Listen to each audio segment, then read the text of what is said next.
Today I'm going to be playing the T95E6 as requested by a viewer. The E6 is the perfect example of a tier 10 heavium tank, very mobile heavy with lacking armor but good DPM and other attributes. This type of gameplay lends itself to farming mostly, so I figured out while I was recording this a lot of these games are really boring to watch, as all I do is find a position and sit there all game farming damage. So I found two examples of games where that didn't happen, but please keep in mind that's not standard gameplay that you're going to get while you're playing the E6. Regardless, this tank is very good and I would recommend it if you do like playing heaviums. Just don't try to play it like a heavy because you really don't have reliable armor. In addition to that, you get a very good credit coefficient and free XP coefficient, so playing this tank will make you very rich, and it is pretty easy to play because of the gun depression. Anyone who's ever played against this tank will know that it has a massive hatch on the top, but if you have any experience shooting it, you also know that you have to hit the center of that hatch to actually do damage. So while it is technically a weak spot, you can get away with some bounces off of it, and it is more of a bait and also helps you spot stuff over the tops of hills. I also want to point out that if you're just going to watch one game, the second game is going to be a lot more exciting in most of my videos. I just don't want to put the more exciting game first, but I know a lot of people only watch the first game anyway. So if you do want to watch a more exciting single game, just skip to that one. This intro footage in the background is an example of standard E6 gameplay.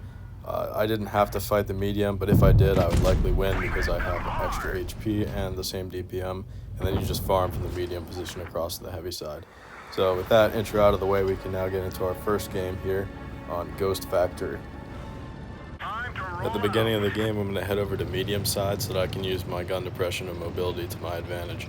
The rest of my team is also deciding to go this way. If they weren't going this way, I would not go alone, especially in a tank like this, because you're not quite fast enough to rotate out if you get rushed, and you're not strong enough to hold a push on your own. Although you would do better than something like a Leopard 1 from yesterday's video. I'm actually going to decide to take a pretty aggressive position and go all the way to the corner here because there's a Sheridan and an M60 with me, and then we have two tank destroyers behind us, so they can't really push us confidently and not take a lot of damage as long as our tank destroyers actually land their shots. Right off the bat here, this M60 is kind of causing me problems by taking up the entire space available for both of us. He kind of fixes that right away, and on the crossing here a Conqueror pops up.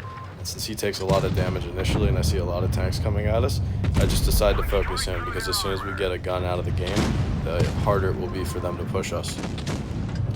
These two shots right here just show how good it is to have heavy tank penetration on medium side and being able to get it there quickly at the start of the battle because you actually still have medium tank mobility. Here I'm noticing that in addition to the couple of pretty strong tanks in front of us, we're also getting some weaker tanks flanking us. And regardless of how weak those tanks are, we don't want to be in a crossfire. So here it might not look like I'm backing up very far, but just backing up into this dip right here drives us out of that crossfire and we're no longer between two sets of tanks. Now we can pick one set and focus on it and work down the weaker tanks first. I'm going to track the T62 here at the risk of taking damage from my right because it's very important to stop him from pushing. If the enemy team sees him pushing and decides to follow him, we'd just die pretty quickly here, so I wanted to slow him down as quickly as possible. At this point, he pretty much realizes the only person following him is the grill, and he probably also knows that they're not going to survive a push against me in a full HP DK90. So the rest of this game is pretty much just clean up. We get some damage here and there. But that was just reacting to a push, figuring out where to go to get out of the crossfire and holding down and just waiting for the support to deal with the stuff that we can. This is another tank like yesterday's video where those little micro movements, knowing just how far to move back and just when to do it, are really important when you're playing because if you don't react right, you're still soft enough to be pushed by any heavy tank and just take all the damage in the world. It's not like you're playing a E100 or something where if you don't react properly right away, you can still kind of cope with it. So this first game was alright damage-wise, just a show of how to react to something that is unexpected. I wasn't expecting to have to deal with all those tanks right away. I thought I would get some nice flanking shots. But this replay is more damage, more interesting, and just better to watch. My initial plan here is to go heavy side, but I'm going to be pushing far right to, there's like piles of rocks and ruins up there. They give you pretty good crossfire into the rest of the heavies that usually push into mid. and I want to farm as much off of those heavies as I can while my team supports me. And you can see as I'm driving to these positions, I'm taking the lowest pathing possible and putting my turret at where any threat could be, so that if they see me and I don't see them, I can possibly bounce off the front of the turret, or if they get spotted for shooting at me, I'm already ready to take a shot right back at them. Right here, I'm just going to set up a shot on this E100 rather than poking him so he spots me first, let him drive in front. Doesn't end up working out for me because he drives over some little uneven terrain there. But now we have this WZ kind of counter in our position, which is a much more armored and better pushing heavy tank. So I have to be worried about him because if he sweeps around the corner there, I'm in a pretty major crossfire, and him pushing from that position is going to be hard for our tank destroyers to support me from. In fact, in order for the tank destroyers to shoot that corner position, they have to drive all the way out in front of all of these heavy tanks in the Minotauro and expose themselves to the enemy's tank destroyers. So basically, if I let that WZ get to the corner and push me, I'm not going to survive very long. He's just going to take the 1v1 with me and definitely beat me in that because he has higher DPM, better armor, and I think he has the same alpha damage now, but you get the idea. Fortunately for me, he decides to kind of avoid the 1v1 here, but also pay attention to me. This was a bad play by him because instead of putting me in a crossfire, he's now taking me out of a crossfire by avoiding me, and he's putting himself into one that I'm creating. So kind of just a poor play all around here. I think he just didn't want to have to face me right away, but still, he was better off just sitting where he was and trying to pressure me a little bit so that I can't deal with the rest of his team.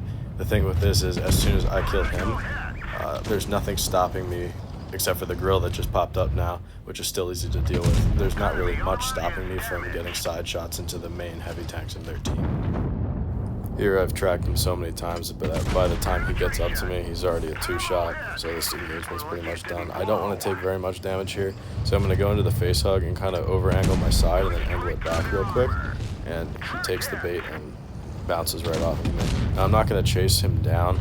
I'm going to shoot the grill because it's just an easier shot, and I don't want to overextend and take unnecessary damage from somewhere else. Now, I didn't panic over it and try to chase the kill, and eventually the next shot, the opportunity arises, and I managed to get the kill. Now the E100's pushing up, trying to get some shots in. I'm going to track him because whatever he's shooting at, I'm not really paying attention to it at right now, but I don't want my teammates to take damage because now it's in a 3v6. So I was kind of trying to save my teammates there by tracking him. It ends up working out because our 1A3 puts in some really good support and actually takes him out.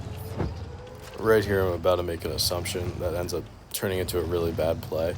The T100 pops up and he's rushing behind me. And I'm used to, in games, not really getting any support. Fortunately for me, the 1A3 just absolutely slaps him and kills him. I was expecting the grill to push me while I was turning around to face him, so I drive down to this rock to kind of avoid both of them and do as much as I could before I died. But that ended up putting me in a spot where now I have to get shot by the grill to leave, and that Minotauro is coming.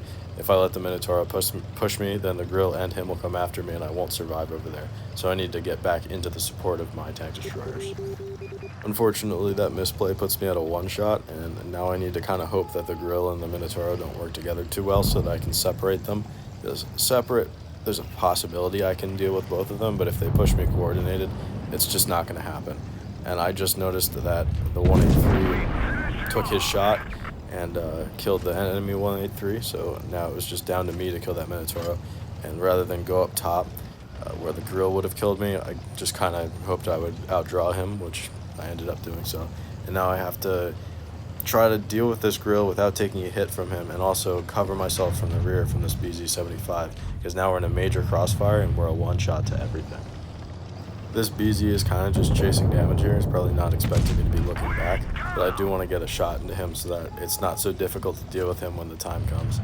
Right now I go for a tracking shot, which throws off the grill's aim for a second, and I get real lucky. I think he didn't have enough gun depression over the front of his hull there to kill me. He misses the shot, and I end up taking the kill there. Now I'm just going to pause for a second and start reversing so that I can get away from this BZ. Unfortunately, he pops up right there. Fortunately, he fires Hesh instead of AP, which would have just killed me. So that's not that's not what I would have done. Whatever. I get lucky there, win the 1v2, and get a 6k damage game. Let me know in the comments if you guys enjoyed the video and what tanks you want me to play next.